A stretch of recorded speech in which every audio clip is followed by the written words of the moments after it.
ಶಿಶಿರದಲ್ಲಿ ಸುಮಾರು 25 ಲಕ್ಷದ ಮೊತ್ತದಲ್ಲಿ ವಾಣಿಜ್ಯ ಸಂಕೀರ್ಣ ನಿರ್ಮಿಸಿದ್ದು ಅದು ಸಂಪೂರ್ಣ ಕಳಪೆಯಾಗಿದೆ.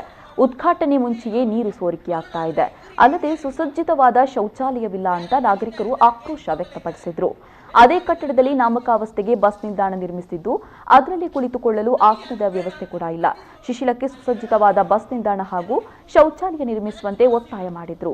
ನಂತರ ಮಧ್ಯಪ್ರವೇಶಿಸಿದ ತಾಲೂಕು ಪಂಚಾಯತ್ ಅಧ್ಯಕ್ಷೆ ದಿವ್ಯಾ ಜ್ಯೋತಿ ಅವರು ಸಮಸ್ಯೆಯನ್ನ ಆದಷ್ಟು ಬೇಗ ಪರಿಹರಿಸಿಕೊಡುವ ಭರವಸೆ ನೀಡಿ ಜನರನ್ನ ಸಮಾಧಾನಿಸಿದ್ರು.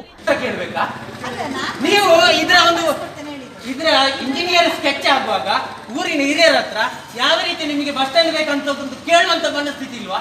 ಇಂಜಿನಿಯರ್ಗೆ ಕರೆದಿದ್ದಾರೆ ಇವರು ಕಲ್ರು.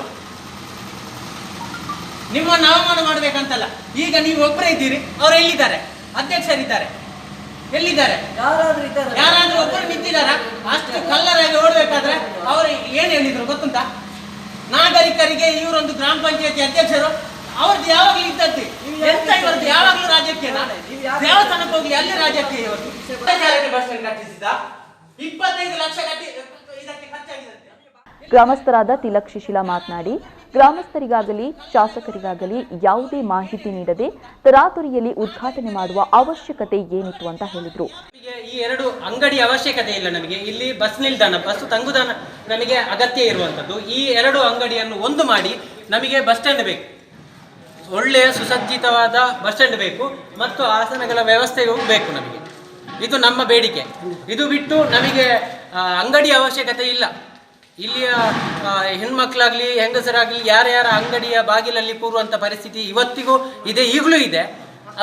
ಅದು ಇಲ್ಲಿ ಒಳ್ಳೆಯ ಸುಸಜ್ಜಿತವಾದ ಬಸ್ ಸ್ಟ್ಯಾಂಡ್ ನಮಗೆ ಬೇಕಾಗಿದೆ. ಇದಕ್ಕೆ ಪ್ರತಿಕ್ರಿಯಿಸಿದ ಗ್ರಾಮ ಪಂಚಾಯತ್ ಸದಸ್ಯರಾದ ರಾಜಾರಾಮುರವರು, ನಾವು ಈಗಾಗಲೇ 4 ಲಕ್ಷದ ವೆಚ್ಚದಲ್ಲಿ ಶೌಚಾಲಯ ಮಾಡಲು ನಿರ್ಧರಿಸಿದ್ದೇವೆ, ಅದನ್ನ ಕೂಡಲೇ ಕಾರ್ಯರೂಪಕ್ಕೆ ತರ್ತೇವೆ ಅಂತ ಹೇಳಿದರು. ಕೇಂದ್ರದ ಎಂಪಿ ಅವರ ಅನುದಾನ ಆ ಕಟ್ಟಡಕ್ಕೆ ಬಳಕೆ ಆಗಿರುವುದಿಲ್ಲ. ನಮ್ಮ ಗ್ರಾಮ ಪಂಚಾಯತ್ ಅಂದರೆ ಬೇಕಾಬಿಟ್ಟಿ ನಮಗೆ ಯಾವುದೇ ಹಣವನ್ನು ಖರ್ಚು ಮಾಡುವಂಥ ಸ್ಥಿತಿಯಲ್ಲಿ ನಾವು ಇರುವುದಿಲ್ಲ. ನಮಗೆ ಅನುದಾನ ಕೊಟ್ಟಾಗ ಅದರ ಒಟ್ಟಿಗೆ ಸೂಚನೆ ಸರ್ಕಾರದ ವತಿಯಿಂದ ಸೂಚನೆ ಇರ್ತದೆ. ಅದೇ ಪ್ರಕಾರ ನಾವು ಆ ಕಟ್ಟಡವನ್ನು ನಿರ್ಮಾಣ ಮಾಡಿದ್ದೇವೆ. ಅಂದರೆ ಗ್ರಾಮದ ಯುವಕರಿಗೆ ಉದ್ಯೋಗ ಮತ್ತು ಗ್ರಾಮ ಪಂಚಾಯತಿಗೆ ಸಂಪನ್ಮೂಲ ಕ್ರೋಢೀಕರಿಸುವಂಥ ಮೂಲ ಉದ್ದೇಶದಿಂದ ಈಗಾಗಲೇ ನಮ್ಮ ಅವಧಿ ಮುಗಿಯುವ ಹಂತದಲ್ಲಿರುವುದರಿಂದ ನಾವು ಅತಿ ಶೀಘ್ರದಲ್ಲಿ ಸಂಬಂಧಪಟ್ಟವರ ಗಮನಕ್ಕೆ ಎಲ್ಲ ತಂದು ಈಗಾಗಲೇ ನಾವು ಕಟ್ಟಡವನ್ನು ಉದ್ಘಾಟನೆಯನ್ನು ಮಾಡಿರ್ತೇವೆ.